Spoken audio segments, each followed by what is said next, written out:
I wanted to talk today about when you can't sleep, because sleep is so important and it is so difficult sometimes, especially when you're going through hard times. Sometimes it's one of the first things that gets affected.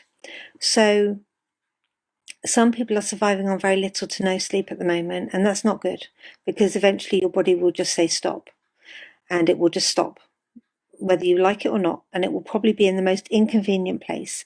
By not sleeping, you are causing all kinds of problems for your body, and you're storing up all these troubles that will later on come and bite you on the backside.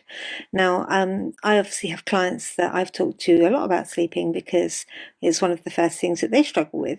And some of the things that I suggest with them would be, when you go to bed, put your phone on. Don't look at it, but play a podcast or an audiobook. So play something that you can listen to, that stops your head going round and round and round. You know, when you're just thinking about things and it just spirals also out of control, you're catastrophizing and you're laying there for hours, just your mind racing.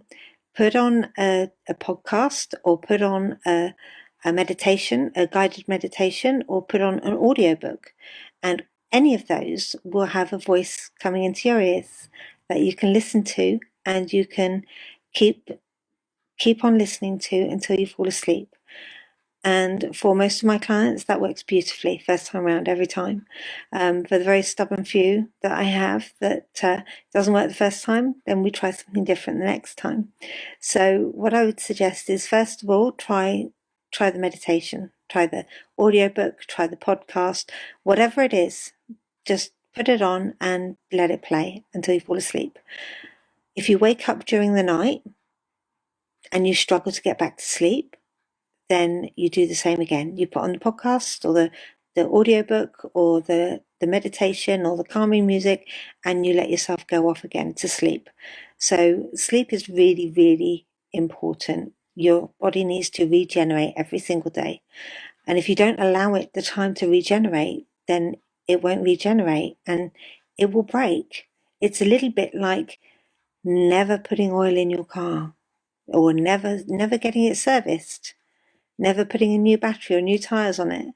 You know, your car's not going to go on forever if you never do anything to fix it. Well, sleep is the same for our bodies, that we have to keep on putting the effort in to keep our bodies maintained, so that they can carry us forward and do the things that we want them to do. Okay? Some of the other things that are suggested are that you switch off all electronics at least 1 hour, preferably 2, before bed.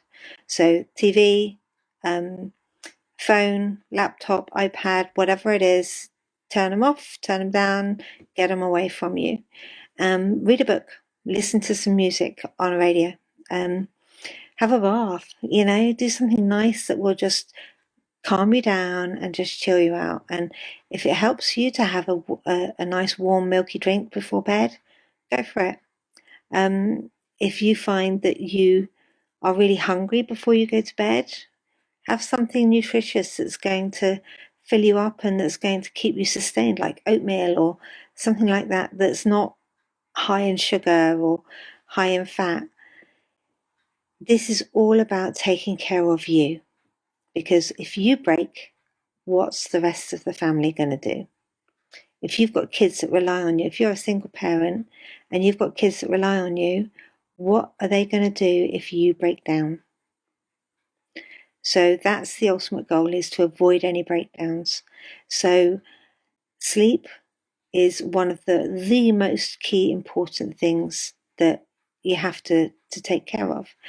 Another one is nutrition, food. So if you don't feed your body with the right fuel, then your body will stop working. So the right fuel would be good quality food. If you can't afford lots of good quality food, like, can't afford expensive cuts of meat or chicken or whatever from the butchers, then have good quality veg. Veg is cheaper than meat. So, eat well, but eat in moderation, because you don't want to end up being overweight because you're overeating. So it's all about having the right stuff in the right quantity that's going to fuel your body. And there's a guy in America called Warren Buffett, and lots of people know him. He's very, very wealthy. He's a billionaire, and he's very, very old. He's kind of in his late 80s, I believe, and he's very much hailed as a financial guru. And the way that he phrases it is, if I told you at 18 years old that I was giving you this car, and this was the only car that you were ever going to have, it was brand new, but you were going to have it at 18 years old, would you look after that car, knowing that that was the only car that had to last you a lifetime?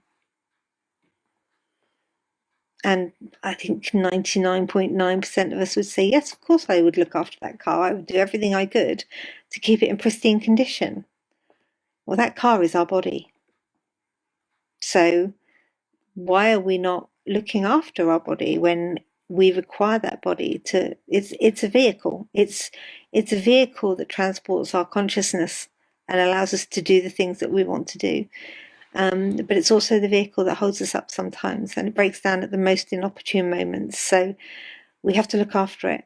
So we have to feed it. We have to feed it the right fuel to work, and we also have to allow it time to regenerate its cells. So we have to allow it time to sleep and time to rest.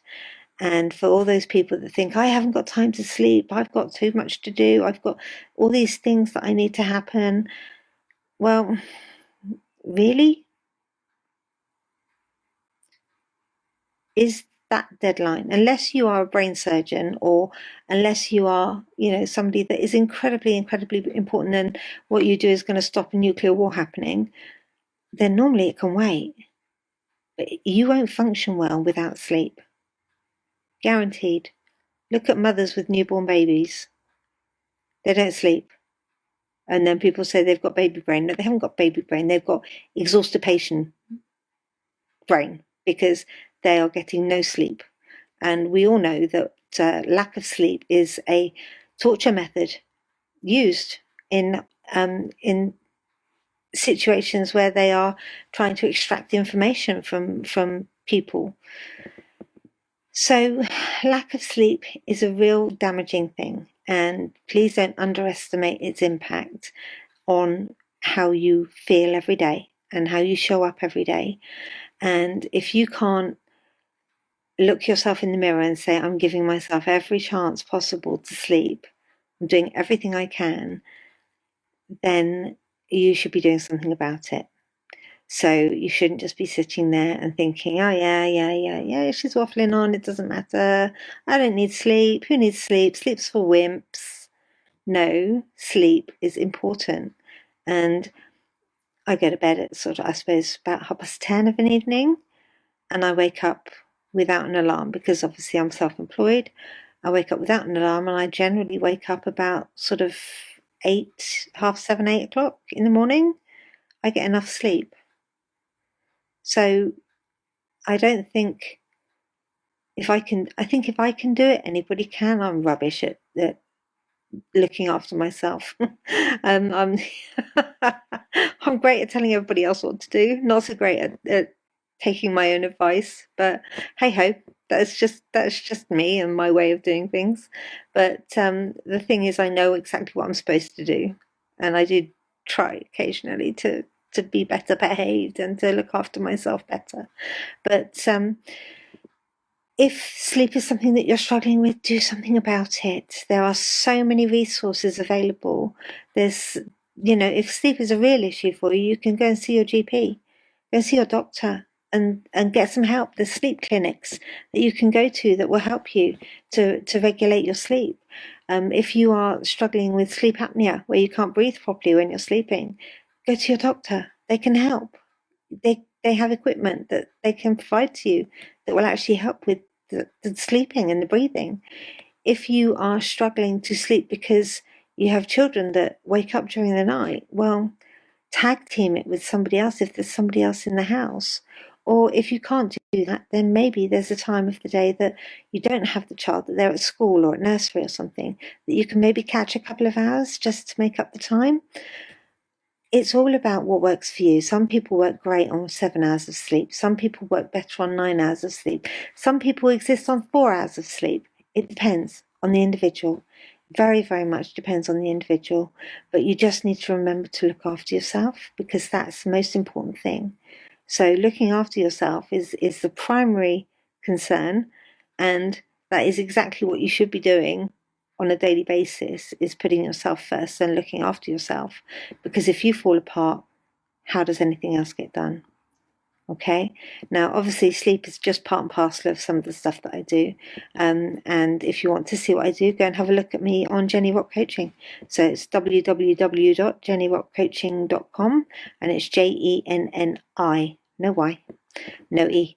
So jennyrockcoaching.com, or you can look at my Facebook page, which is the normal, www.facebook.com/Jenny Rock Coaching, and have a look there. Or you can DM me, or you can message me. Do it however you want. I'm freely available. Give me a shout if you wanna have a chat and see if I can help you. But I hope that this information has been useful for you.